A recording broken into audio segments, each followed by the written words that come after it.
ó ṣe ń ṣẹlẹ̀ ní àwọn apá ibìkan lórílẹ̀‐èdè Nàìjíríà. Ó wá sọ di mímọ̀ sí iwájú wípé kì í ṣe wípé ààrẹ Bọ́lá Ahmed kò mọ̀ sí gbogbo àwọn nǹkan wọ̀nyí o, ó mọ̀, ṣùgbọ́n ó fẹ́ yanjú gbogbo àwọn nǹkan tó fẹ́ yanjú tán ní ọ̀hún kó tó máa bọ̀ ní orílẹ̀-èdè Nàìjíríà padà ní torí kó lè dá fún wa lórílẹ̀-èdè náà. Òun ni ààrẹ bá lọ sí ọ̀hún. Eléyìí ló jẹyọ nínú àtẹ̀jáde èyí tí ó wáyé láti ẹnu ẹni tí ń ṣe agbẹnusọ fún iléeṣẹ́ ààrẹ Báyọ̀ Ọ̀nànúgà.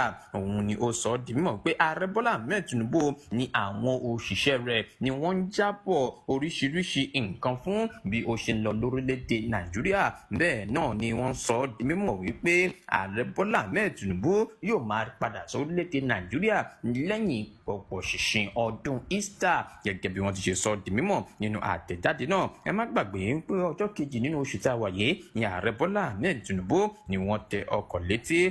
Ọ̀tẹ̀ ló ń jẹ́ ló ń pè ọ́, kò sẹ́ni tí ò lórúkọ tiẹ̀, àti wípé ọmọ kì í gọ̀ títí sẹ́ẹ̀ kó gbàgbé orúkọ ara rẹ̀. Ààfin tèmi ò nílò ìdánimọ̀ lọ́jà, tó bá dọ́jà báyìí wọ́n á mọ̀ bó dọ́jà ni. Èmi tí ń tòótọ́ Samuel Owóyẹmí, Fẹ́lẹ́fẹ́lẹ́ láyé lórúkọ mi, Fẹ́lẹ́ ní gbogbo èèyàn mọ̀ mí sí. Èmi náà kọ́, Ọlọ́run ọba òkè ló fún mi ṣe ní gbogbo ìgbà.